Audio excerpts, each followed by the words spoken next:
मुन्नी और खुर्शीद की कहानी। एक अधूरा प्यार अमतला। शेरपुर गांव की गलियों में एक कहानी हमेशा सुनाई जाती थी, मुन्नी और खुर्शीद की कहानी। ये कहानी प्यार, धोखे और एक टूटे हुए दिल की थी। रास मुन्नी और खुर्शीद की पहली मुलाकात। खुर्शीद एक सीधा साधा और मेहनती लड़का था, जो गांव में अपने ईमानदारी और अच्छे स्वभाव के लिए जाना जाता था। वह हमेशा दूसरों की मदद करने को तैयार रहता था। वहीं मुन्नी एक खूबसूरत लेकिन चंचल लड़की थी, जो अपनी मीठी बातों से किसी को भी मोह सकती थी। एक दिन गांव के मेले में खुर्शीद और मुन्नी की मुलाकात हुई। खुर्शीद को पहली नजर में ही मुन्नी से प्यार हो गया। उसकी मासूमियत और हंसी ने खुर्शीद का दिल जीत लिया। धीरे धीरे दोनों की दोस्ती गहरी होने लगी। खुर्शीद को यकीन था कि मुन्नी भी उसे चाहती है, लेकिन हकीकत कुछ और थी। मुन्नी का छलावा। मुन्नी को खुर्शीद की परवाह तो थी, लेकिन उसका प्यार सच्चा नहीं था।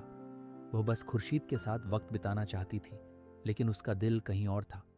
वह खुर्शीद से मीठी मीठी बातें करती, उसके साथ घूमती और वादे करती, लेकिन अंदर से वह सिर्फ अपने फायदे के बारे में सोचती थी। गांव के कुछ लोगों ने खुर्शीद को समझाया, मुन्नी का दिल कहीं और है, वह तुम्हें धोखा दे रही है। लेकिन प्यार में अंधे खुर्शीद ने किसी की बात नहीं मानी। सच्चाई। एक दिन खुर्शीद ने सुना कि मुन्नी गांव छोड़कर शहर चली गई है और वह किसी और के साथ है। यह खबर सुनते ही खुर्शीद का दिल टूट गया। उसे समझ आ गया कि मुन्नी ने उससे सिर्फ खेला था। वह दौड़ता हुआ मुन्नी के घर गया, लेकिन वहां ताला लगा था। गांव वालों ने बताया कि मुन्नी अब कभी वापस नहीं आएगी। खुर्शीद की आंखों में आंसू थे। उसे यकीन नहीं हो रहा था कि जिसे वह अपनी जिंदगी समझ बैठा था, वह उसे इस तरह धोखा देकर चली गई। सीखा। खुर्शीद ने खुद को संभाला और अपनी जिंदगी में आगे बढ़ने की कोशिश की।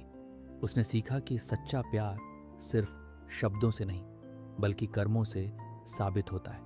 अमतला, शेरपुर गांव में अब भी लोग इस कहानी को याद करते हैं और कहते हैं, प्यार में सच्चाई और ईमानदारी जरूरी होती है। अगर प्यार में धोखा हो तो वह सिर्फ एक छलावा बनकर रह जाता है।